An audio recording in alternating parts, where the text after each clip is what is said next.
اور چومنا جائز و درست ہے۔ اور حضرت کی بارگاہ میں ایک سوال اور ہے کہ ایک صاحب نے سوال کیا ہے کہ کافر کے کھانے پر فاتحہ دلانا نیز اس کی پوجا میں شریک ہونا اور اس کا پرساد کھانا کیسا ہے؟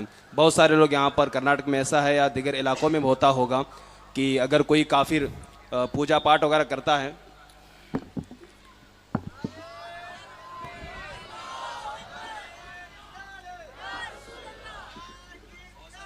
بہت سارے علاقوں میں ایسا ہوتا ہوگا کہ جہاں پر غیر لوگ پوجا پاٹ وغیرہ کرتے ہیں، وہاں پر مسلم لوگوں کو دعوت دی جاتی ہے، تو ان کی پوجا پاٹ میں مسلمانوں کا شریک ہونا اور پھر پوجا کے بعد ان کے پرساد کو کھانا، یہ شرعاً حضور کیسا ہے؟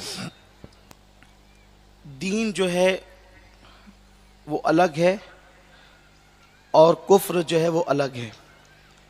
مذہب اسلام نام ہی اس دین کا ہے جس نے آنے کے بعد ایمان اور کفر کو الگ الگ کر دیا۔ اسلام کے آنے سے پہلے ابو بکر جنتی اور ابو جہل جہنمی، یہ دونوں ساتھ ساتھ رہتے تھے، لیکن جب اسلام آیا تو ابو جہل الگ ہو گیا اور ابو بکر الگ ہو گئے۔ اسی لیے قرآن کو فرقان کہتے ہیں کہ اس نے مومن اور کافر میں فرق بالکل واضح کر دیا۔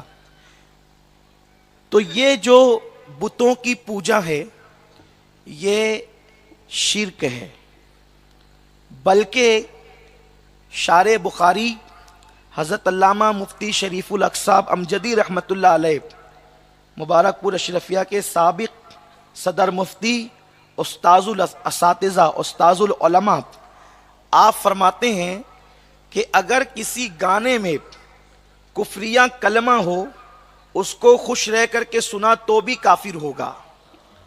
بھجن کو اگر کوئی راضی رہ کر کے سنے تو بھی وہ کافر ہوگا، اور ایسا کافر کہ اگر اس کا نکاح ہو چکا ہے تو اس کا نکاح بغیر طلاق کے خود بخود ٹوٹ گیا۔ اللہ اکبر۔ یہ ہے راضی رہ کر صرف بھجن سننے والا کافر ہو جاتا ہے۔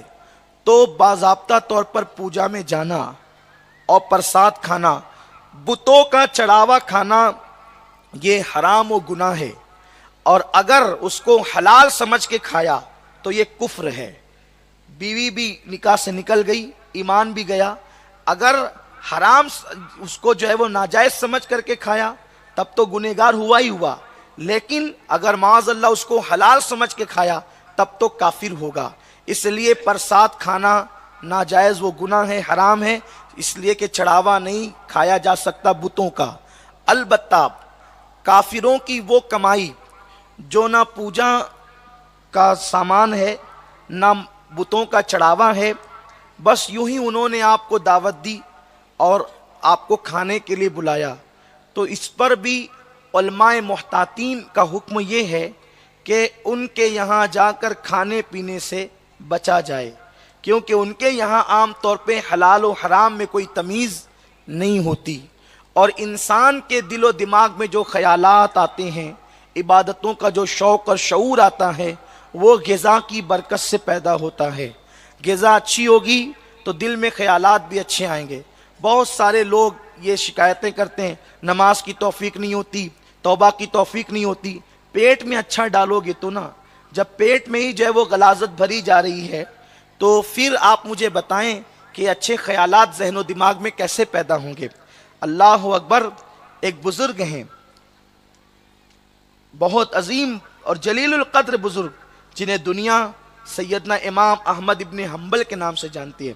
امام احمد ابن حنبل کو جب جیل میں رکھا گیا تو اس وقت تو ٹفن لا کر کے آپ کی مریدہ آپ کو دیتی تھی۔ امام احمد ابن حنبل نے ایک دن بھی ٹفن نہیں کھایا۔ جب آپ جیل سے آزاد ہوئے تو اس مریدہ نے کہا کہ مجھے پتہ چلا ہے کہ ایک دن کا ٹفن بھی آپ نے میرا نہیں کھایا، کیا آپ کو مجھ پہ شک ہے کہ میرے گھر کی کمائی حلال نہیں؟ آپ نے مریدہ سے کہا، بیٹی تیرا آنے والا ٹفن تو حلال تھا، لیکن جیل کی پلیٹ تھی، اس کے بارے میں مجھے شک تھا یہ حلال ہے یا حرام، تو میں نے ایسی مشکوک پلیٹ میں بھی کھانا گوارا نہیں کیا۔ وہ پلیٹ نہیں کھا رہے تھے، پلیٹ میں رکھ کر کھا رہے تھے۔ آپ غور فرمائیں، جب اس طرح کا تقوی پیدا ہوتا ہے تو دل کی کھڑکیاں معرفت الہی کے لیے کھلتی ہے۔ تو اب غور فرمائیں، اس لیے کافروں کے تہوار میں، بلکہ امام اہل سنت سیدی اعلیٰ حضرت امام احمد رضا خان محدث بریلوی رحمۃ اللہ علیہ فرماتے ہیں کہ جن دنوں مشرکین کا تہوار ہو اور وہ ان دنوں مٹھائیاں خریدتے ہو، اور ان دنوں ان کے تہوار کی نسبت سے صرف مٹھائی خریدنا یہ بھی کفر ہے۔ جن دنوں جیسے کہ عام طور پہ ہندوستان میں دیوالی وغیرہ ہوتی ہے تو وہ مٹھائیاں خرید کے تقسیم کرتے ہیں، اس دن اس تہوار کی نسبت سے اگر کوئی مٹھائی خریدے گا تو بھی کافر ہو جائے گا۔